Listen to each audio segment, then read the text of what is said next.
I've been waiting for a larger iPad Air for years because I was tired of the compromise between screen size and affordability when it comes to iPads. Well, it's finally here. This is the 13-inch M2 iPad Air, and it's essentially last gen's M2 iPad Pro in the body of an iPad Air. And for most people, this is the big iPad to buy. Let's dive in while I show you why this is pro enough for most. Let's start with the biggest advantage of this new iPad Air, that gorgeous 13-inch display.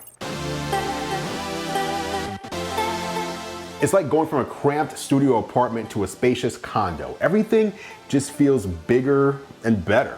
Whether you're binging your favorite shows, getting work done, or letting your creativity run wild, these extra inches do end up making a world of difference. And think about it. When you're watching a movie or playing a game, you want to be immersed in the action. And with the 13-inch iPad Air, this is like having a portable theater in your hands. The bigger screen allows you to appreciate every detail, and it's an experience that the smaller models just can't match. But of course, as much as we use iPads for entertainment, they do more than that. If you're using your iPad for work or school, this 13-inch screen is a game changer. Imagine being able to have multiple apps open side by side on the more expansive display. It really feels great. You can easily reference documents, take notes, and multitask almost like a pro. It's like having a mini laptop with the added convenience and versatility of a tablet. Now, I know what you might be thinking. Won't a bigger screen make the iPad Air less portable? And sure, it's not quite as compact as its smaller siblings. But here's the thing.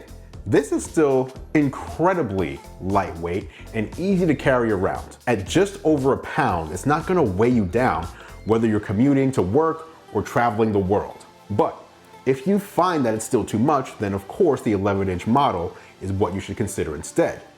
The fact that we now have options when it comes to the iPad Air screen size, that's the exciting part. So with the 13-inch screen, you might find yourself reaching for your iPad Air more often than your laptop. It's the perfect device for those in-between moments when you need to get something done but don't want to lug around a more bulky computer.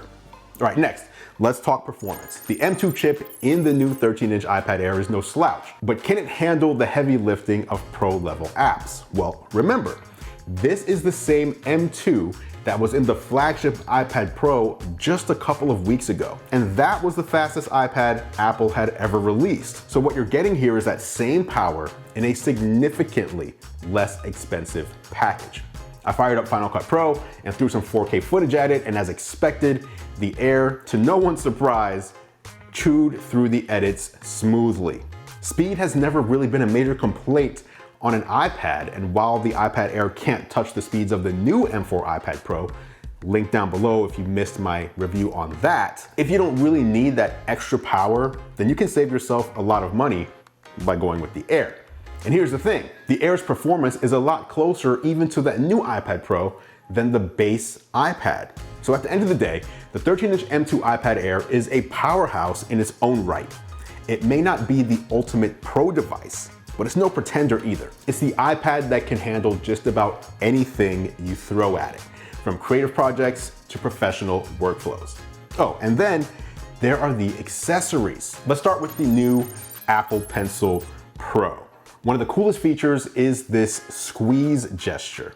Just give it a gentle squeeze and you'll feel haptic feedback when you do so. It's perfect for activating tools or functions on the fly without interrupting your creative flow, and it just feels super cool to use. There's also the new roll gesture, which lets you turn and change the angle of your marks without having to physically move the iPad like you would have had to do on previous models. It's these little touches that make the Apple Pencil Pro feel like an extension of your hand. Then there's the Magic Keyboard. This isn't the new aluminum model, as that works exclusively with the M4 iPad Pro. Instead, it's the same plastic version we've seen for a few years now. If you want to do serious typing on the iPad Air or want to use it in the laptop form factor, then this is the essential accessory. The keys feel great, but what you won't get is that new function row of keys that we see on the new model, nor do you get the haptic glass trackpad. Still, There's no better way to write documents or bang out emails on the iPad Air than with the Magic Keyboard. I'm really liking what Apple has done with the M2 iPad Air. Basically, it's the previous generation iPad Pro minus the ProMotion LED display and minus Face ID. While the iPad Pro remains the faster tablet with more luxury features, it's also much more expensive. Meanwhile, the M2 Air has more than enough power to handle demanding tasks, whether you're a creative pro or a power user. So, is the 13-inch M2 iPad Air the ultimate tablet for you? If you want the one iPad that can do it all without breaking the bank, the answer is a resounding yes. Oh, and speaking of ultimate setups, if you want the full story on the new M4 iPad Pro, be sure to check out my review. For those who do want that higher end iPad with an insane power and gorgeous display, there is no better tablet on earth. Trust me, your mind will be blown. Thanks for watching as always, guys. I appreciate your support. I'm Andru Edwards, and I will catch you in the next video.